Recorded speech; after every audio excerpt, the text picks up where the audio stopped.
Bonjour à tous, comme vous le savez, 4x4 Life Stories, c'est une chaîne qui parle d'aventure, de road trip, de voyage et de notre mode de vie atypique qui consiste à vivre au quotidien dans un 4x4 aménagé. Cette vie nomade, synonyme de liberté, nous l'avons choisie de manière consciente et rationnelle. Or, dans cette vidéo, nous allons voir que le nomadisme peut malheureusement être imposé à une personne par les autorités administratives et juridiques. Il s'agit alors d'un nomadisme contraint par l'État où, du jour au lendemain, vous perdez le droit au séjour et faites l'objet d'une obligation de quitter le territoire. Pour nous, le nomadisme, c'est le choix de la liberté, de l'espace, de la découverte. Mais imaginez que ce mode de vie vous soit imposé du jour au lendemain. Imaginez qu'un matin, l'État vous retire le droit d'avoir un ancrage, un chez vous, et vous oblige à plier bagages. C'est ce qu'on appelle le nomadisme contraint. Et cela commence souvent par 4 lettres, OQTF. Pour illustrer cette vidéo de manière concrète, nous avons interviewé Mohamed que nous avons rencontré suite à un appel à l'aide diffusé par Laura sur les réseaux sociaux. Voici son interview. Aujourd'hui, nous sommes le 6 juin. Et on va faire une vidéo un peu spéciale. C'est une vidéo autobiographique pour essayer de comprendre un petit peu le parcours d'un migrant qui a quitté sa terre natale pour rejoindre la France. Et au bout de cette année de présence en France, la préfecture, donc l'État, lui oppose une obligation de quitter le territoire français. Et il va nous raconter un petit peu son parcours et la qualification qu'il a pu tenir en France. Puis son départ, puisqu'il n'a pas le choix, et on lui demande de quitter le territoire. Hop, je pose la caméra ici. Tu vas pouvoir nous expliquer ton parcours pour qu'on puisse comprendre un petit peu qui tu es, d'où tu viens et où tu vas maintenant.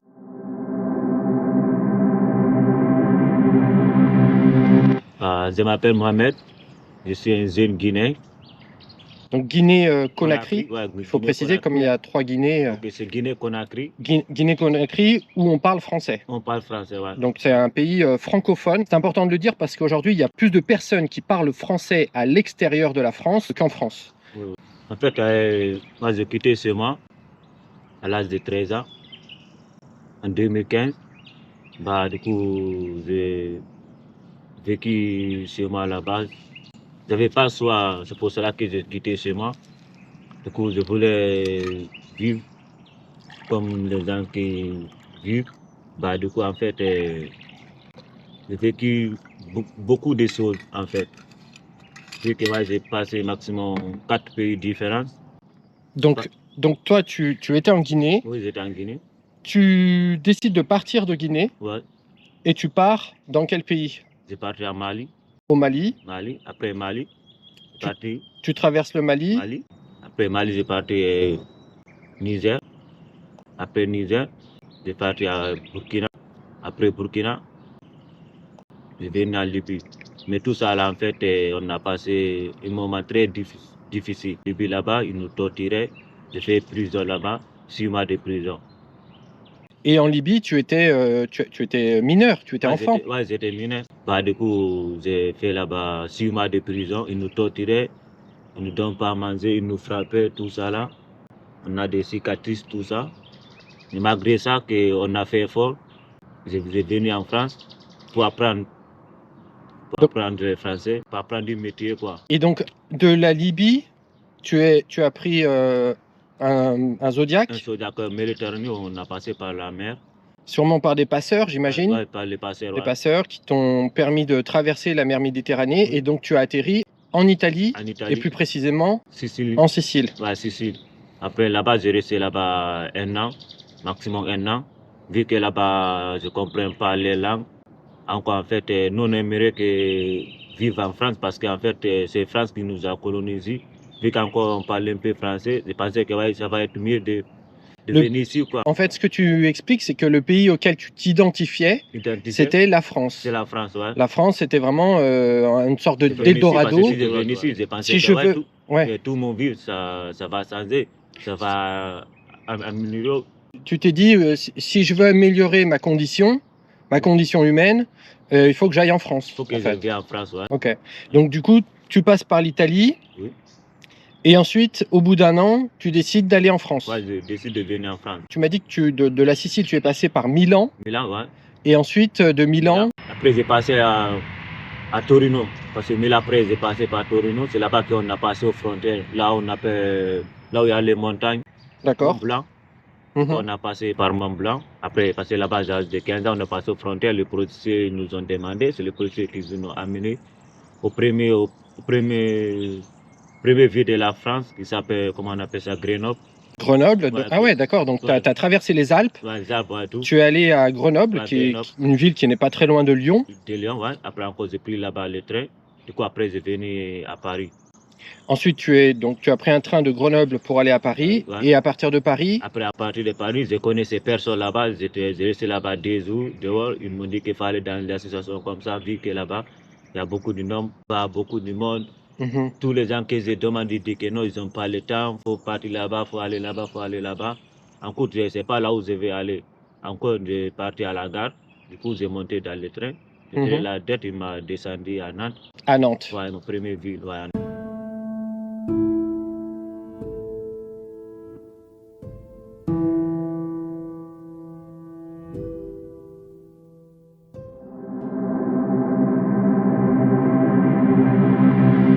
Donc, tu arrives à Nantes à l'âge de 15 ans. L'âge de 15 ans. Et donc, qu'est-ce qui se passe à Nantes alors?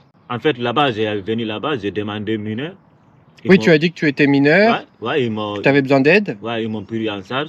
En tout cas, en fait, j'ai suivi toutes mes formations. Justement, on va parler du parcours d'éducation ou en tout cas de formation. Par quoi tu as commencé? Qu'est-ce qu'on t'a proposé à Nantes et qu'est-ce que tu as fait en fait? Bah, en fait, lorsque je venu là-bas, vu que ouais, j'étais mineur, il dit que non, faut que c'est obligé là-bas, faut que tu parles, suivre une formation. Il faut suivre une formation. Bah oui, tous les Ok. mineurs, c'est comme ça, c'est obligé. Faut que tu vas à l'école pour étudier, pour apprendre une formation. Il dit, ok, pas de soucis. C'est ça qu'on est venu ici, c'est pour apprendre. Donc, qu'est-ce que tu as appris en formation? C'était quoi les cours? Des cours de Bah, français, Mon première formation, j'ai appris le français, lire, écrire. lire, Et écrire? après, de matin, faire comme un stage, découvrir des métiers, tout ce que ça me plaît. Et je suis mon formation. Ah oui, c'est intéressant. Donc, Ouais, il y a quand même un parcours d'intégration au début. On te propose des choses en tout cas. Hein. J'ai choisi de faire mécanique, j'ai fait encore plomberie, j'ai fait encore le carrelage, j'ai fait menuiserie, mais encore j'ai fait du plaquisme. J'ai vu que ouais, moi c'est le plaquisme qui me plaît, quoi. Du coup, D'accord, j'ai tu t'es choisi rendu plaquisme. compte que parmi tous ces Tous les métiers, métiers là, ouais. c'était plaquiste qui te Plaquiste, ouais. plaisait le plus. Ouais, le plus, ouais. Du coup, tu fais cette première formation et ensuite ça débouche sur quoi? Qu'est-ce qui vient ensuite comme deuxième formation? Après, dès la formation là, c'est plaquiste. Directement. Directement après, j'ai trouvé un patron, vu que ouais. Donc il fallait que tu cherches un patron? Ouais. Donc ça, tu étais accompagné peut-être par un éducateur, une assistante sociale? Ouais, c'était mes éducateurs qui m'accompagnaient. Ils me cherchaient des stages. Tout après tout, j'ai validé 1 an. J'ai validé tous mes stages. 2 semaines de souderie, 2 semaines de menuiserie. Pendant 1 an, j'ai changé tout. D'accord, pour Ouais. te rendre compte aussi des métiers. C'est vraiment intéressant parce que c'est une immersion professionnelle. Ouais. Et toi, Et tu après, avais l'idée, ouais, plaquiste. Plaquiste, j'ai dit non, maintenant c'est bon. Je vais chercher un patron plaquiste. Après, en même temps, j'ai appelé celui qui j'ai fait le premier stage avec lui. Il m'a dit non, il n'y a pas de problème. Vu que ouais, ça prend plus vite. Tu apprends rapidement sur le terrain. Ouais, sur le terrain. Même si je ne parle pas le français bien comme ça, mais Tu regardes, tu observes et tu apprends rapidement. Ouais, Tu répètes les gestes et... Ouais. Après, il m'a pris, il m'a signé un contrat direct. D'accord. Ouais. Un premier contrat Ouais. pour la formation. Pour la formation, ouais. Maintenant, j'étais à internat en apprentissage. Je faisais 2 semaines l'école, 3 semaines sur l'entreprise. Très intéressant. Et du coup, ça t'a permis de valider J'ai validé mon CAP, ouais. un CAP carrément. Ouais, en fait, lorsque j'avais même en train de partir ma formation, j'ai mes 18 ans. D'accord. Ouais, après, ils ont arrêté mon apprentissage. L'apprentissage. Ouais. Mais tu avais déjà validé ton diplôme. Ouais, j'ai déjà validé mon diplôme. Ouais. Quand tu valides ton diplôme de CAP, tu as quel âge? J'avais 19 ans que j'ai fini de valider ma formation. Et j'étais du majeur, coup, ouais. j'imagine la préfecture te donne un titre de séjour? Ouais, moi, je pensais qu'ils vont me donner. En fait, ils m'ont donné deux fois récépissé. Ah, seulement des récépissés. Que des récépissés. Pas de titre de séjour. Ouais, parce qu'en fait, ils m'ont donné vie privée familiale. D'accord. Ouais. Mais pourtant, tu n'avais pas de membres de ta famille. Non, rien. Non. J'ai pas membre de famille ni rien. Du coup, en fait, maintenant, j'ai validé tout, j'ai mon CAP. Du coup, maintenant, j'ai en train de chercher un patron. Tout ça là, les préfectures, ils ont refusé de me donner. Tu avais un employeur qui était prêt à t'embaucher. Même si c'est aujourd'hui, si le préfecture dit que ouais, tiens ton titre de séjour, j'ai un contrat, j'ai un patron qui Un titre de séjour, par exemple, salarié ou même travailleur temporaire. Ouais. Enfin, Ok. je vais avoir une patronne.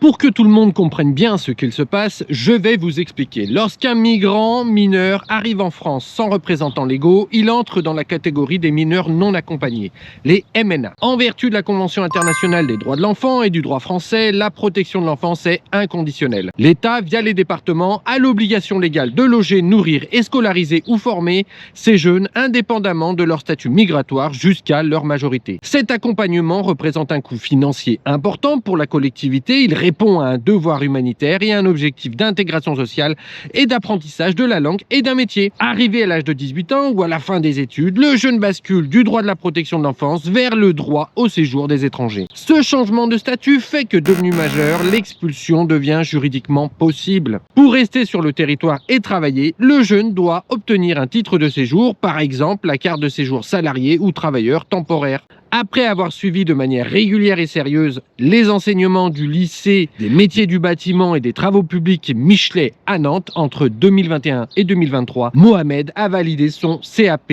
métier du plâtre et de l'isolation. Ce diplôme lui a été délivré le 11 septembre 2023. La conseillère principale d'éducation lui a écrit une lettre de recommandation précisant, je cite, « C'est un garçon qui a trouvé sa place en classe, il est sérieux, discret et se montre investi dans sa formation. Il apparaît déterminé dans l'accomplissement de son projet. » Elle poursuit en indiquant que l'ensemble du personnel, enseignants et encadrants, s'accorde à souligner l'évolution positive de Mohamed dans l'établissement, garçon sympathique qui mérite de réussir dans ses études pour s'insérer dans le monde professionnel et plus largement dans la société française. Ainsi, la CPE témoigne des efforts fournis par Mohamed malgré une situation personnelle et un parcours compliqué. Mais malgré ces éléments positifs, la préfecture a estimé que les conditions pour rester en France n'étaient pas remplies et elle lui a délivré une obligation de quitter le territoire français. Le pire, c'est que cette décision administrative a été contestée devant le tribunal administratif de Nantes et que les juges ont validé la décision. Il y a dans cette triste affaire qui touche à une vie humaine un véritable gaspillage et une incohérence économique. La perte sur investissement est réelle. Après avoir investi des fonds publics pour former un individu qualifié, prêt à cotiser, à payer ses impôts et à combler un manque de main-d'œuvre réelle, l'expulser est clairement un non-sens économique. Son intégration est rompue alors même que le secteur du bâtiment nécessite plus que jamais des plaquistes et que le respect des engagements de l'État en matière d'amélioration de la performance énergétique passe nécessairement par la formation et le recrutement des plaquistes. Il s'agit là d'une aberration, d'une incohérence économique, d'un gâchis des deniers publics.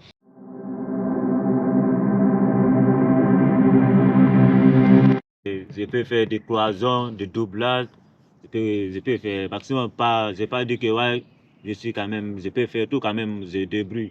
On te montre le plan, on te donne les consignes, et toi après tu sais faire. Et si tu as besoin d'aide, bien sûr, tu demandes, voilà, s'il y a besoin de soutien ou une interrogation. Dans tous les emplois, c'est la même chose. Bah, parle-nous peut-être un peu du métier de plaquiste, en fait. Donc on a les rails. On a les rails. Ouais. Après, on a des montants. On a des montants, Après, effectivement. mais, par exemple, si on donne un plan comme ça, et dès que tu fais un doublage ou bien fais une cloison, bah, tu regardes les plans, tu traces d'abord.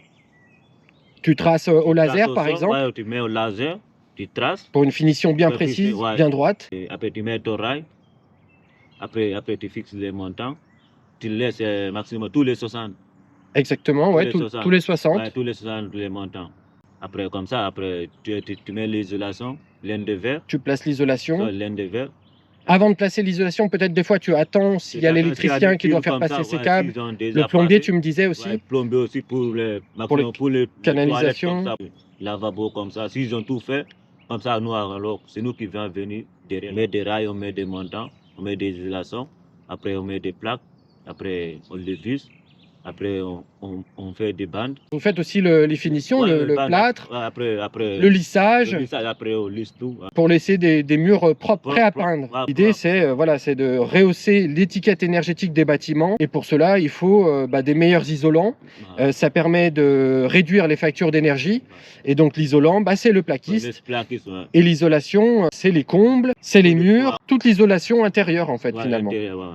Même des fois aussi, on peut faire les plafonds, on peut isoler même les plafonds. Bien sûr, pour avoir le maximum de confort Confort, et ouais. garder l'énergie et pas, Exactement. pas éviter les gaspillages, quoi. Le métier de plaquiste est structurellement et officiellement en tension en France. Pour l'affirmer, on peut s'appuyer sur les deux sources publiques, statistiques et juridiques les plus fiables du pays. France Travail via son enquête annuelle BMO et Légifrance via la liste officielle des métiers en tension mise à jour pour le droit des étrangers. Dans le cadre de la loi immigration, le gouvernement publie et réactualise régulièrement par arrêté la liste des métiers caractérisés par des difficultés de recrutement. Selon l'arrêté publié au journal officiel, le métier de plaquiste est explicitement inclus dans les listes régionales sous les formes des familles professionnelles suivantes. B3Z20, ouvrier non qualifié du second œuvre du bâtiment. B4Z44, ouvrier qualifié de la peinture et de la finition du bâtiment, qui englobe fréquemment les travaux de plâtrerie, d'enduit et d'aménagement intérieur selon les nomenclatures. Cette inscription officielle permet, sous certaines conditions de durée de présence et de travail, d'accéder au titre de séjour métier en tension, créé pour régulariser les travailleurs là où le chef d'entreprise ne trouve personne. L'enquête annuelle BMO, besoin en main-d'œuvre de France Travail, qui interroge plus de 2 millions d'entreprises en France, classe systématiquement les métiers du second œuvre du bâtiment parmi les plus recherchés. Pour les plâtriers et plaquistes, le taux de projet de recrutement jugé difficile par les employeurs oscille généralement entre 70 et 80% selon les territoires. Les entreprises invoquent principalement la pénurie de candidats profilés, le manque de qualification des postulants et la pénibilité du métier, port de charges lourdes, stations debout prolongées. Les rapports de la Fédération française du bâtiment, FFB, et de la CAPEB confirment que la demande en plaquiste est amplifiée par deux phénomènes majeurs, la transition écologique et les départs à la retraite. En effet, l'isolation thermique par intérieur des bâtiments exige une pose massive des doublages et de plaques de plâtre pour atteindre les normes de performance énergétique liées aux aides MaPrimeRénov'. Enfin, le secteur fait face à un non-remplacement générationnel important, les jeunes s'orientant moins spontanément vers ces filières manuelles. Mohamed, qui a été nourri, logé, formé avec l'argent des contribuables, a validé son diplôme de plaquiste et ne souhaite qu'une chose, exercer l'activité professionnelle qu'il a choisie. Mohamed a passé 7 années en France et pour des raisons politico-juridiques, il se retrouve désormais à la rue, chassé par les institutions de l'État. Chaque Français doit s'interroger sur la manière dont l'État gère l'argent public. Pour rester compétitif, notre pays doit plus que jamais voir l'immigration comme un atout majeur, ce que font d'ailleurs très bien bon nombre de voisins européens, à commencer par l'Italie. Personne ne quitte son pays natal par plaisir. Mohamed a parcouru des milliers de kilomètres avec des rêves plein la tête. Cela pénalise les entreprises du bâtiment, décrédibilise les institutions de l'État, alimentant perte de confiance et indignation.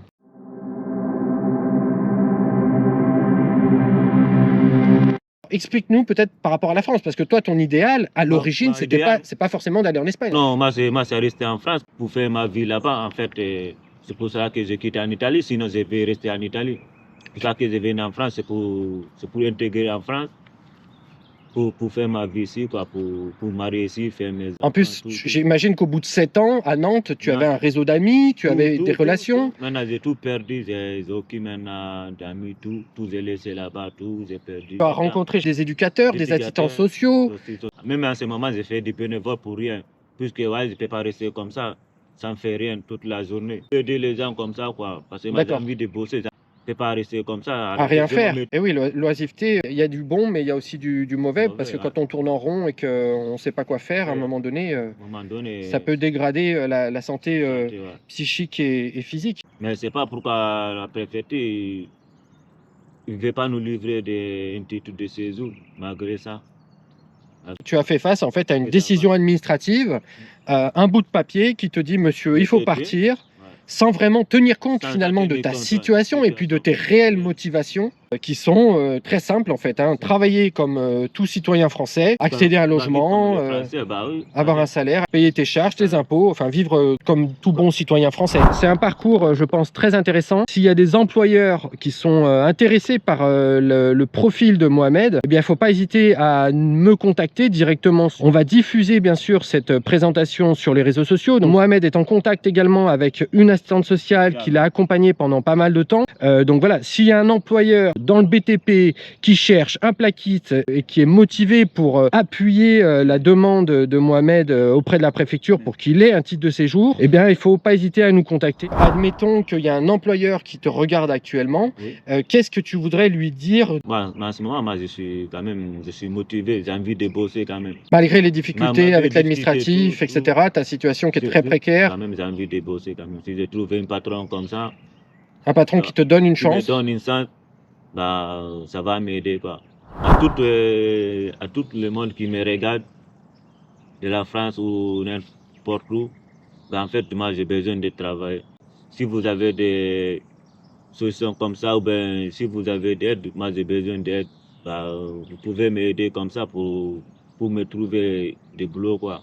Tu as besoin d'un emploi. Pour avoir mon titre de séjour, quoi. Là maintenant, Mohamed se retrouve donc dans une situation très précaire puisqu'on lui a donné l'obligation de quitter le territoire français. Et lui, c'est une personne de bonne foi, donc il quitte la France. Il va aller en Espagne pour tenter sa chance, donc dans un pays où il ne maîtrise pas la langue, l'espagnol. Comme il est motivé et qu'il veut s'en sortir, il espère trouver un employeur qui lui donne sa chance. Si c'est pas en France, eh bien tant pis, la France perd finalement le retour sur investissement, hein, parce qu'avec avec l'argent public des contribuables qui ont servi à le nourrir, à le loger, à le former, on ne sait pas pourquoi il se retrouve maintenant à la porte de la France. Donc peut-être l'Espagne va, elle, pouvoir lui donner sa chance et saisir cette opportunité, parce que c'est vraiment une opportunité, hein. Mais comme je le répète, son idéal, et comme il l'a très bien exprimé, son idéal, ça reste la France, puisque c'est vraiment le pays qui l'a attiré depuis des années. Voilà. S'il y a des employeurs qui sont interpellés par cette situation, qui n'hésitent pas à me contacter, on n'hésitera pas à faire le lien. Si on peut redonner, ou en tout cas donner une chance en fait de pourvoir un travail, je pense que Mohamed sera le premier à signer son contrat et il sera là de 8h à 19h s'il le faut, pour remplir les missions qui lui seront confiées, que ça soit du CDD, du CDI, du contrat de travail temporaire. Dans tous les cas, il est bosseur, il est motivé, poser des plaques de cloison, des rails, tout ça il sait faire, couper, visser, installer l'isolation. Eh bien, on remercie tout le monde, hein, pour cette écoute, en tout cas pour ceux qui ont suivi la vidéo jusqu'à la fin. Merci, et puis on espère quand même que cette vidéo portera ses fruits, hein. Vraiment, je vous remercie.